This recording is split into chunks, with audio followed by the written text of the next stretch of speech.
Hi, I'm Daniel Andrews, owner and creator of the DAN Show, and welcome to my latest 2021 NFL preview video. Today, I'm going to break down the New York Jets. Now, if you're new here, I just got a simple question to ask you. Do you like football? Because if so, you're in the right place. While you're at it, hit this little subscribe button right here and ring the bell. That way you can get notified every time I release a new video. Now, for those of you who have been here before, you already know the drill. Give me a thumbs up on this video. And look, here's the drill. All my videos are going to go the same. I'm going to break down what I like. I'm going to break down what I don't like. But stick around to the very end where I break down the Vegas over-under and if I'm going to put action down this year on the New York Jets. Hey, now, without further ado, let's break down the Jets. The first thing I like about the New York Jets is I like the lines. I like what they did with the offensive line and the defensive line. When you're building a team up from a 2-win season, you want to make sure that you have a good offensive and defensive line. And last year in the first round, they drafted the massive tackle out of Louisville and Mekhi Becton. Well, this year, they made a really bold move and they traded up with Minnesota to the 14th pick and drafted Elijah Vera Tucker. Now, this is a player I was really high on. Some people thought he could play left or right tackle, but universally considered the best guard in the draft. While at USC, he did play guard, but last year he played left tackle. So he has some player versatility. But this is a guy who's a plug-and-play player as a guard, has potential to be a Pro Bowler as a rookie, just mountain of potential, nothing but upside, good character, everything that you would want out of a guard.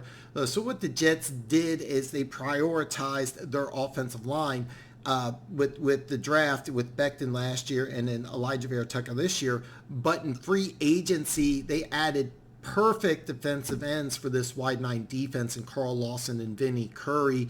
Then they went ahead and got former first-round pick Sheldon Rankins to solidify the defensive tackle spot, because if you're going to run this wide 9 defense, you need a very good defensive line, and they added perfect pieces to go around Quinnen Williams, a former first-round pick, for that defensive line. So I absolutely love what the Jets did with both the draft in the offensive line and in free agent with boosting that defensive line.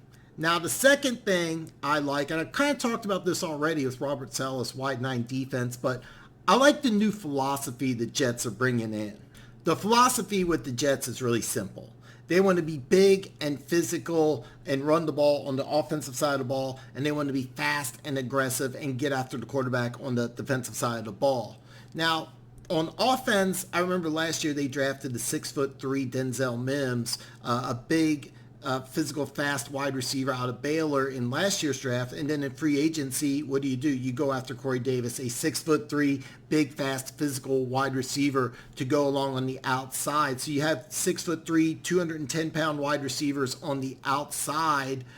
Then I already brought this up before, but you have Mekhi Becton, and then you add Elijah Vera Tucker. So you have a big physical offensive line added with 2 6'3", 210-pound wide receivers on the outside. You bring in Tevin Coleman. He was part of that running back rotation that helped the San Francisco 49ers get to a Super Bowl 2 years ago. Now, of course, Robert Saleh, the head coach, and Mike LaFleur, the offensive coordinator, both came from San Francisco. So they're bringing in a player who knows the system very well. Not only that, you added 4th-round pick Michael Carter. This indicates that the Jets are going to put a premium on running the football. And you also added 2nd-round pick Elijah Moore. This is a guy who ran a 4.34 at his pro day at Ole Miss.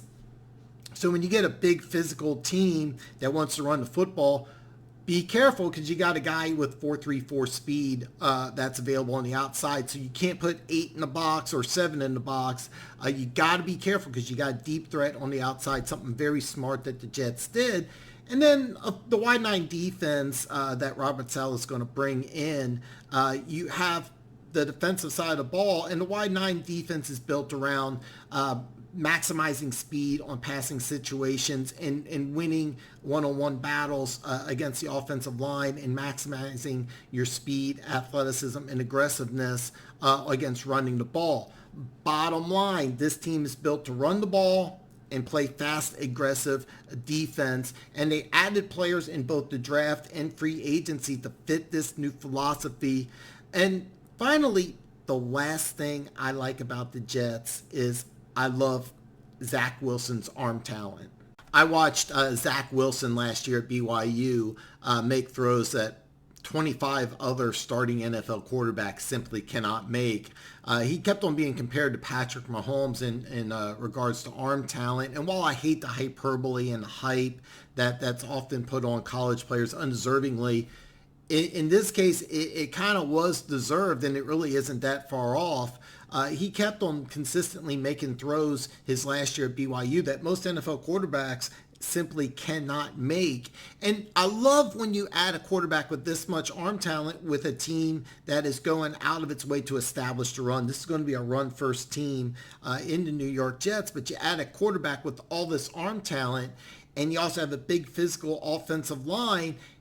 Don't forget, you still have that deep threat in second round draft pick Elijah Moore, who has that 4.34 speed. With the quarterback has the most arm talent in the draft. Now, just to be very clear, Trevor Lawrence is a better prospect. I had him as my quarterback number one. Zach Wilson has more arm talent. Now, with this type of arm talent, you eliminate stacking the box, and you also eliminate lead security.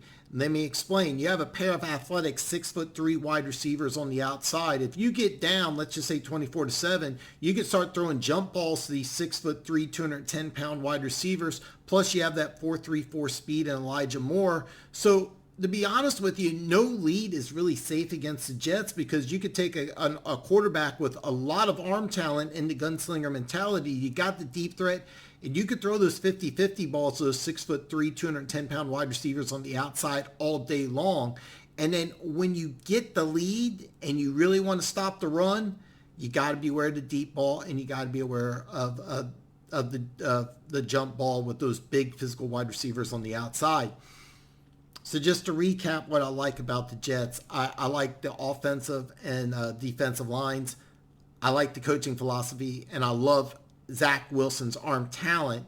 Now, here's what I don't like about the New York Jets. First thing I don't like about the Jets is the simple lack of talent. Now, this team is vastly more talented than last year's team. The Jets did a really good job in adding some really good pieces in free agency. And they also did a really great job of adding pieces to this team in the draft. But overall, this team just simply lacks the talent to contend in the AFC East, which is a great segue to the second thing I don't like about the Jets, is that they're just in the wrong division. Buffalo went to an AFC championship game last year. Miami won 10 games with a rookie quarterback and a lot of youth, and they're loaded with draft picks. New England has arguably the greatest head coach of all time. Plus, they have a lot of players coming back from the COVID list. Plus, they attacked free agency more than they ever have before in the Bill Belichick era, and they also had an excellent draft. Now, New England was the third worst team in AFC East last year, and they still had 5 more wins than the New York Jets did last year. So Miami and New England definitely got better this offseason. Buffalo was the second best team in the AFC last year. It's debatable if they are now the best team in the AFC or not. But again, they went to an AFC championship game. So Miami and New England definitely improved. Buffalo, are they better than the second best team in the AFC? Well, that's a debatable thing. Here's the thing. In another division, the Jets might have a chance to get out of the cellar, but in AFC East, they don't. And the last thing I don't like about the Jets is quite simply the coaching inexperience. Robert Saleh is a first-time NFL head coach. Mike LaFleur, who's the offensive coordinator, now they work together in San Francisco, so they know each other very well. That's going to be a positive. But he is a first-time coordinator. Jeff Ulbrich, he took over as defensive coordinator last year for the Atlanta Falcons when Dan Quinn got fired. But that was the first time that he was ever a NFL coordinator. So ultimately, you have a very, very inexperienced coaching staff. And look what you're going against. You're going against Bill Belichick, Sean McDermott in Buffalo, who's been there the last 4 years. Again, AFC Championship game. And you also have a former Belichick assistant down in Miami who won 10 games last year, who's entering year 3. Not only is this the most inexperienced coaching staff in the AFC East, it's the most inexperienced coaching staff in the NFL, period. So just to recap what I don't like about the New York Jets, you have a lack of talent, you're in the wrong division, and you have the least amount of coaching experience for any NFL team. So now, before we get to the advanced part of the class, if you haven't already and you're new here, hit that subscribe button. And don't forget, give me a thumbs up, show some love, show some support. It's scientifically proven to make all your wildest dreams come true. Now, let's talk about the Vegas over-under and what I recommend doing with the New York Jets. Now, the over-under is 6 wins, and this number is provided by the William Hill Sportsbook. Now, your local casino may have a different number, and if you have questions regarding your number or questions about sports betting at all my social media links are listed below, including my email. And so you can always email me if you have any questions, comments, video suggestions, anything at all. Unlike Jacksonville, the video I did Wednesday, as you can see here, the line opened at 6 and it's been steady. When you have a opening line on a win total or on a game, it opens up at -10 on both sides. What this means is that you have to wager $110 to win 100. Now, lots of people were on board Jacksonville, so the number was a lot higher. On the over, it was actually -140, because when people are betting towards one side, then that number increases before the win total jumps up. Now with the Jets, there's not really action on either side. It opened up at 6, -110, and it's been steady. Now my recommendation is I don't bet on rookie head coaches. There's too many unknown factors, but if you absolutely positively have to bet on the Jets, I would strongly suggest you take the under. You have a rookie quarterback, a first-time head coach, a tough division. 7 wins is what it would take for that under bet to lose. And I have a really difficult time seeing the Jets get to 7 wins this year.